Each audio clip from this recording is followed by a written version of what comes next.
सोचिए ज़रा, दुनिया के सबसे अमीर और ताकतवर लोग Steve jobs, mark Zuckerberg Bharat आते हैं।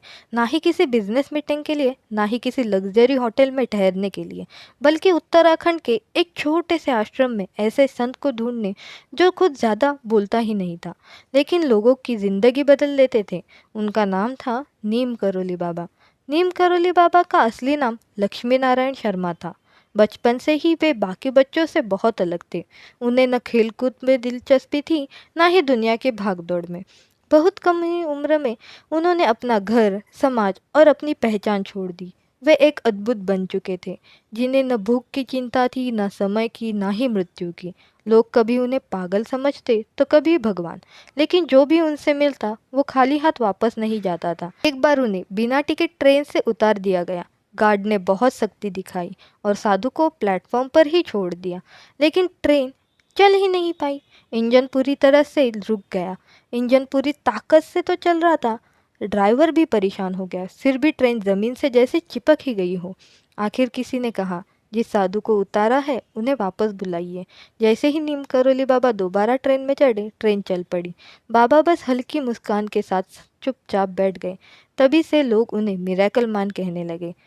बात है 1974 की। स्टीव जॉब्स का जीवन पूरी तरह से उलझ चुका था।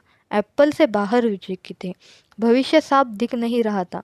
किसी ने उन्हें कहा, भारत में एक संत है, उनके पास जाइए। बिना बोले ही जवाब दे देते हैं।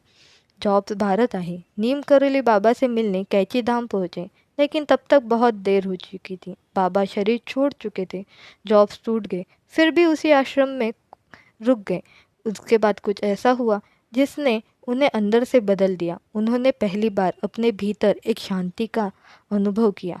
बाद में स्टीव जॉब्स ने कहा कि भारत की इस यात्रा ने उनकी सोच की दिशा बदल दी। एप्पल की सादगी, उसका मिनिमल डिज़ाइन और इंट्यूशन पर भरोसा इसी अनुभव से निकला है। उसके बाद साल 2009।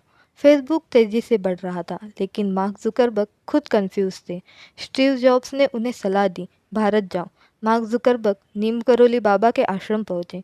वहां न कोई प्रवचन था, न कोई उपदेश, बस सन्नाटा, शांति और आत्मचिंतन था।